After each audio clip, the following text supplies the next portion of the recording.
Մովսես Խորենացի։ Բարև փոքրիկ հայեր։ Այսօր ես ձեզ կպատմեմ Մովսես Խորենացու մասին։ Մովսես Խորենացին հայոց պատմահայրն է։ Նրա պատմություն հայոցը հայ պատմության ամենաարժեքավոր ստեղծագործություններից է։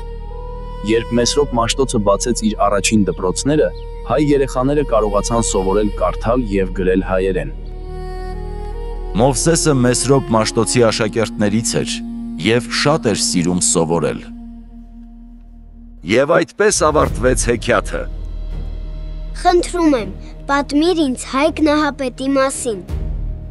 Բայց ավելի քան սովորելը Մովսեսը սիրում էր պատմություններ լսել, հատկապես հայ թագավորների, հերոսների և հերոսական դեպքերի մասին։ Անցան տարիներ, և Մովսեսը դարձավ շատ ուսյալ ու աշխատասեր երիտասարդ։ Նա ուղևորվեց դեպի հեռավոր երկրներ, որպեսզի նոր լեզուներ ու գրքեր ուսումնասիրի և իմաստուն ուսուցիչներից գիտելիքներ ստանա։ Տարիներ շարունակ Մովսեսը սովորեց տարբեր դպրոցներում ու վանքերում, կարդաց բազմաթիվ գրքեր և հավաքեց ամեն գիտելիքը, որ կարող էր գտնել մեր ժողովրդի մասին։ Շատ տարիներ անց Մովսեսը վերադարձավ Հայաստան, որպեսզի իր գիտելիքներով օգտակար լինի հայրենիքին։ Շուտով Մովսեսը հայտնի դարձավ իր իմաստությամբ ու գիտելիքով, և շատերը գալիս էին լսելու նրա խոսքը։ Մի օր Մովսեսի մոտ եկավ երիտասարդ իշխան Սահակ Բագրատունին մի կարևոր խնդրանքով։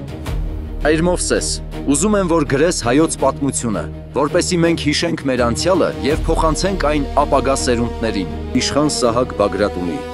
Ես կանեմ ամեն ինչ, որպեսզի մեր անցյալը կենդանի մնա։ Ես կգրեմ հայոց պատմությունը։ Այդ օրվանից Մովսեսը նվիրվեց հայոց պատմությունը գրելու մեծ գործինչ։ Տարիներ անցան։ Մովսես Խորենացին գտավ ու դասակարգեց հին պատմությունները, գրերը և հիշողությունները, որ գրեց հայոց պատմությունը։ Երբ Մովսես Խորենացին ավարտեց հայոց պատմությունը, նա նվիրեց այն եկեղեցուն ու ժողովրդին, որպեսզի մեր պատմությունը երբեք չկորչի։ Մովսես Խորենացու շնորհիվ է, որ մենք հայերս այսօր գիտենք Հայկ Նահապետի, Արա Գեղեցիկի և մեր անցյալի մյուս հերոսների մասին։ Եվ դուք, փոքրիկ հայեր, պետք է լավ իմանաք հայոց պատմությունը։ Սովորեք մեր հերոսների մասին և երբեք չմոռանաք, ովքեր ենք մենք։